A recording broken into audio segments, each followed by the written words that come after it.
जब हजरत नूह अल्लाह के हुक्म से कश्ती बना रहे थे, हर रोज एक बूढ़ी मोमिना औरत अपनी छोटी सी घटरी उठाए उनके पास आती। वो कहती, ए अल्लाह के नबी, कश्ती कब रवाना होगी? हजरत नूह मुस्कुराकर फरमाते, अभी देर है, वक्त आने दो। वो औरत वहां बैठी रहती, पूरा दिन इंतजार करती, फिर शाम होते ही घर वापस चली जाती। यह सिलसिला कई दिनों तक चलता रहा। एक दिन हजरत नूह ने उस बूढ़ी औरत से फरमाया, ए बूढ़ी अम्मा, जब जाने का वक्त आएगा तो तुझे बता दिया जाएगा। वो सर झुकाकर चल दी, मगर दिल में यकीन था कि जब कश्ती चलेगी नबी जरूर बुलाएंगे। वक्त गुजरता गया, फिर अल्लाह का अजाब आ गया। जमीन पर तूफान बरपा हो गया, पानी हर तरफ फैल गया और हजरत नूह की कश्ती रवाना हो गई। लेकिन हजरत नूह उस औरत को बुलाना भूल गए। जाहिरी तौर पर ऐसा ही हुआ। तूफान थम गया, समंदर की लहरें रुक गईं। कुछ वक्त बाद हजरत नूह के दिल में ख्याल आया कि चलो उस शहर को देखा जाए जहां से सब कुछ शुरू हुआ था। वो कश्ती से उतरे और शहर की तरफ चल दिए। जब शहर पहुंचे तो देखा हर तरफ वीरानी और तबाही है, मगर एक कोने में एक झोपड़ी से रोशनी आ रही थी।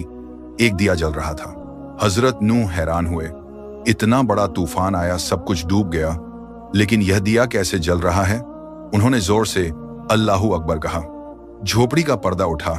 वही बूढ़ी औरत घटरी उठाए बाहर आई और मासूमियत से बोली, या नबी अल्लाह, क्या कश्ती अब तैयार है? चलें? हजरत नूह की आंखें हैरत से फैल गईं। उन्होंने पूछा, ऐ बूढ़ी अम्मा, तुझे कुछ भी पता नहीं चला? औरत ने सादा दिली से जवाब दिया, क्या नहीं पता चला या नबी अल्लाह?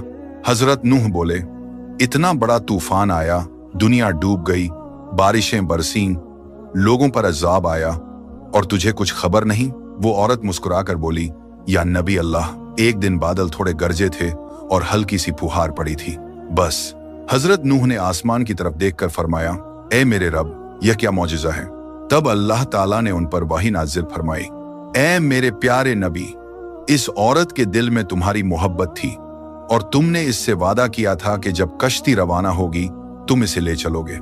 तुम अपना वादा भूल गए, लेकिन मैं रब्बुल आलमीन तुम्हारे वादे का भी जिम्मेदार हूं। मैंने अपने अजाब को इस तक पहुंचने ही नहीं दिया। इसे एहसास तक नहीं हुआ कि कैसा अजाब आया और कब चला गया।